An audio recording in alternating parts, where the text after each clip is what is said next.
Hey guys, what is up? I just want to make a video and tell you the story on how the iPad became like my hands and fingers back when I was in high school, and it completely changed my life. If you like my content, make sure you subscribe. You will not regret it. I love to make content that encourages people and that it shows the beauty of life even through difficult times, like for example the ones we're living through right now. So in order to tell this story, we have to think back to high school. How was our mentality in high school? Personally, I cared so much in high school about what people thought about me, about how I looked to people. And obviously by now you already noticed I have no hands, so that definitely played a big part in my high school experience. As I was growing up, from the time I was 5 years old to around when I was in 5th grade and I was 11, I had to write with my feet back in school because these devices didn't exist at all. So I literally had to rely on what I had in order to be able to go to school and study. Around the time when I was in 5th grade, then we discovered that I could use this leather strap around my arm in order to put a pen in there and I could write. This was a big breakthrough in my life because it allowed me to not have to show my feet anymore, which honestly, I don't know if you know this, but it is pretty embarrassing to have to write with your feet back when you're like a kid and you're in school because, you know, kids talk and they always say stuff. But definitely when I found out that I could use this to write, then it became a lot better. But then in my 5th grade year, I was able to get one of those prosthetic arms that have a metal hook at the end of it. And the way they work is you put it on and you have a bunch of straps around you, and you have this prosthetic arm on top of the limb that you have. And then in order to open the hooks, you have to push, and then to close the hooks, you have to pull. But the whole thing with this prosthetic arm is that it wasn't part of me. It was something external that I had to use in order to do simple things that everyone was able to do without using any external devices. So it felt very unnatural. It wasn't part of me. It wasn't a natural thing. So I really didn't like to use this prosthetic arm at all. I would wake up every morning just upset that I had to put it on just to be able to write or just to be able to eat. I really used to hate this prosthetic arm. Like I wanted to stop wearing it completely. Like I didn't want to have to use it. Even if I couldn't do anything, I didn't want to use this prosthetic arm. But the problem was that I was so worried about what people thought about me that I thought that I had to keep wearing this prosthetic arm to school because they were all used to knowing me with this prosthetic arm. So I was so worried about what they would say if they saw me without it. And in fact, I was so worried that I would have nightmares at night that I would go to school without my prosthetic arm because I forgot it at home, and then people would start laughing at me and just pointing their fingers at me because I didn't have my prosthetic arm. So I really had this battle inside of my mind because part of me didn't want to use a prosthetic arm, but at the same time part of me didn't want anyone to see me without the prosthetic arm. So it was a real battle that I struggled with for a long time. So I remember that it was in the summer in between my sophomore and junior year in high school that I really wanted to stop wearing this prosthetic arm. But I had to make a decision. Do I want my friends to see me without my prosthetic arm and just not care about what they say? Or do I just keep wearing it because I'm afraid of what they will say? So the whole summer I kept thinking about it and thinking about it and thinking about it.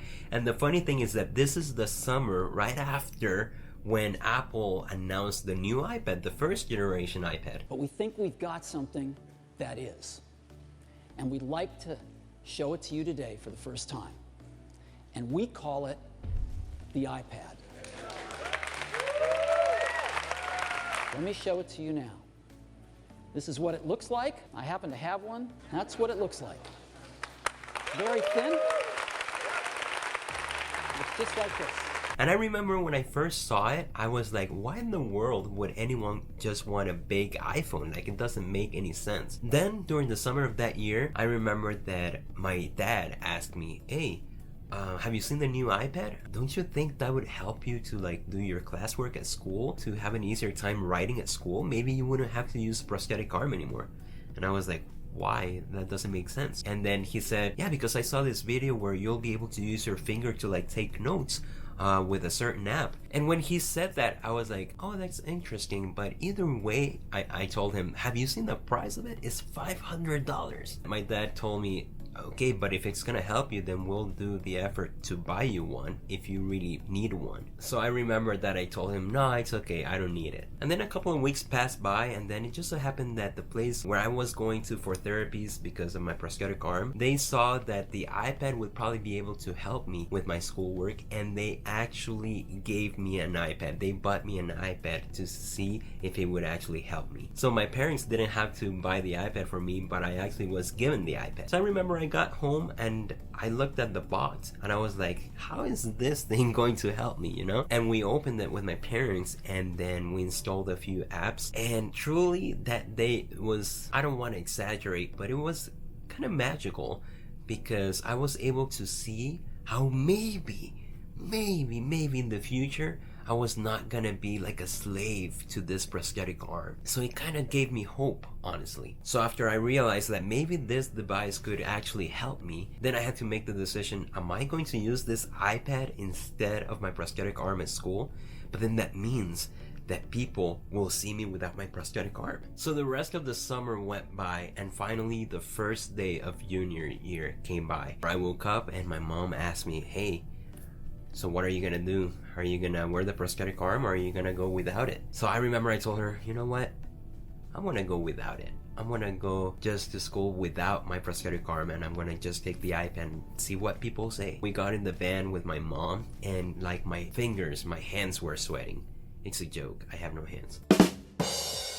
We got in the van, and the whole ride to school, which it was only like 10 minutes, I was just thinking about whether people were gonna make fun of me or they were gonna be okay with seeing me without my prosthetic arm. I don't know why when we're in high school, we care so much about what people think. And honestly, we think like people care when they actually don't care. So we finally got to school. It was really time for me to get out of the van, and I remember I got out of the vehicle and I said bye to my mom, and right there I saw a friend of mine pass by, and he was like, hey Carlos, and I was like, hey, what's up, you know, and he didn't say anything. He just kept walking. Then I was like, whoa, why?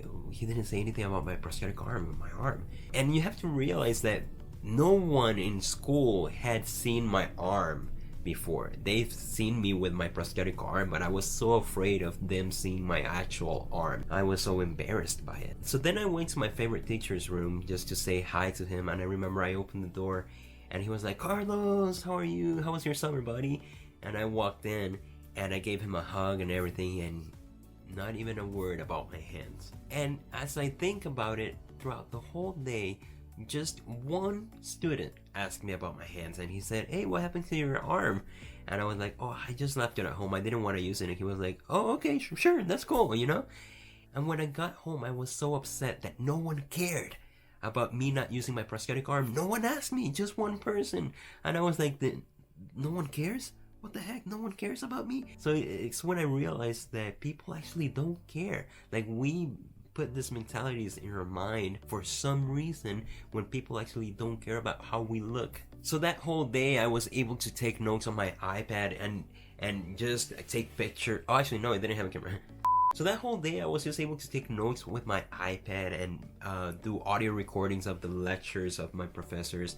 And I was able to do so many things. I was able to play games. I don't know, do so many things in school, and it really changed my life completely, because it was the first time that I was able to go to school not using a device that was external to me, just to do the simple basic things that everyone can do with their hands. And if you think about it, a laptop is so hard to manage because you have to get it out of the bag, you have to open it, you have to, okay, you might not understand because it might not be that hard or that difficult for you because you have hands, but think about it from a perspective of a person, or actually a kid that doesn't have hands.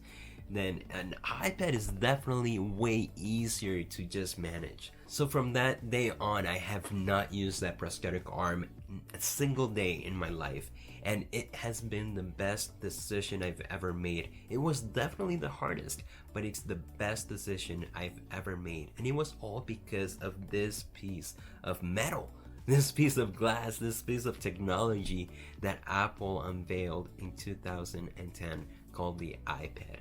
I don't know if the people who create these devices, the people who work at Apple or at all these companies that create these amazing devices, They might do it for the money, and that's fine. That's their job. That's the purpose of a company, you know, to make money. But do they actually realize how helpful the devices they make are for the people with disabilities? Do they actually understand how life-changing their job is? So that is the story on how the iPad changed my life and allowed me to make the decision of not wearing that prosthetic arm and just showing the world who I really am. If you like this video, make sure you give it a thumbs up and make sure to subscribe to my channel if you want more content. If you want to check out my other videos, I also play drums with no hands and I can play the piano with my feet. So make sure you check out my videos in my channel or click on the link up here. And I'll see you guys on the next one. Bye bye.